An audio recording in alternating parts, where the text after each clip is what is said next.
Hey FA Nation, Justin Fensterman back with you, and after a brutal Week 12 of the fantasy football season, when it comes to injuries, let's go over some of the trendy players when it comes to fantasy football production potential. We're going to talk about some players trending up and those that are trending down. It is the latest fantasy football stock watch report. Let's get right to the action. First trending up, Alexander Mattison. Those that held on to Mattison, whether you handcuffed him with Dalvin Cook or not, are about to be rewarded in volume. Cook has already missed time this year, and we don't know when we'll see him back on the field again this season.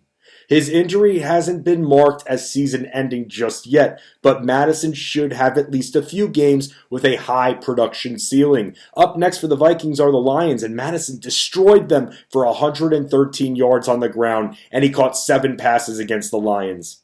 He's been given 10 or more carries 3 times this year, including the Lions game, and he was given 26 carries against the Seahawks, in which he rushed for 112 yards and caught 6 passes in that game. The Steelers is a pretty good matchup for Mattison as well, before the schedule gets a bit tougher for him. Next 2 games, very good for Mattison. Up next, Jalen Waddle. Waddle has been a target monster, and he and Tua Tagovailoa have a strong connection, clearly. He's received at least 9 targets in 4 of his last 5 games. He accounts for 22.6% of the Dolphins' targets. He hasn't received fewer than 6 targets since Week 4. Waddle has caught 77 passes, ranking him 5th among wide receivers. Only 6 other wide receivers have been targeted more than Waddle. Devontae Parker and Will Fuller are still hurt, giving Waddle a huge production ceiling each week. Waddle caught 8 passes for 65 yards against the Jets in Week 11. Waddle also ranks in the top 15 in receiving yards with 759, with the Giants and then the Jets again up next. It also helps that Tua Tagovailoa is completing over 70% of his passes this season. Final riser, Pat Friarmuth. Has there been a hotter tight end over the last 4 weeks than Friarmuth?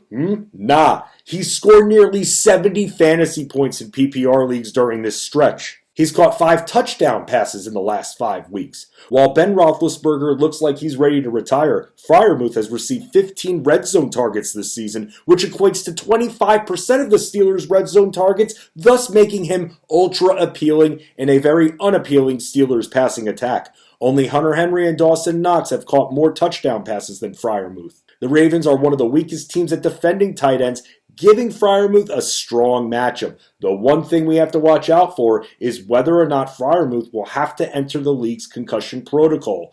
If he does, he can still clear protocol prior to Sunday's game, but it's something we just have to keep an eye on. Now some players trending down. Let's start with Dallas Goddard. Remember how we thought it was going to be roses for Goddard once Zach Ertz got traded? Well, it certainly hasn't been in recent matchups. Goddard hasn't caught a touchdown pass since Week 4. He's received more than 3 targets once in his last 3 games. It's not all his fault, as quarterback Jalen Hurts is completing just 60% of his passes. He's completed less than 55% of his passes in both of his last 2 outings. Goddard has caught more than 3 passes just 4 times all year. His best game this year was a game in which he caught 5 passes for 56 yards and scored 1 of the 2 touchdowns he's caught this year. Yikes!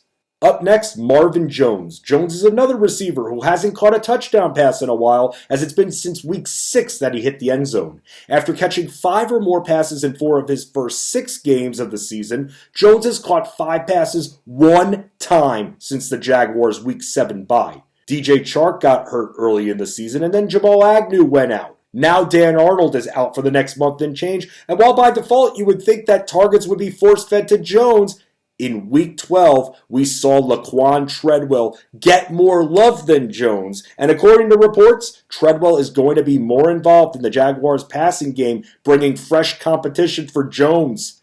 It also doesn't help that Trevor Lawrence is completing just 58% of his passes.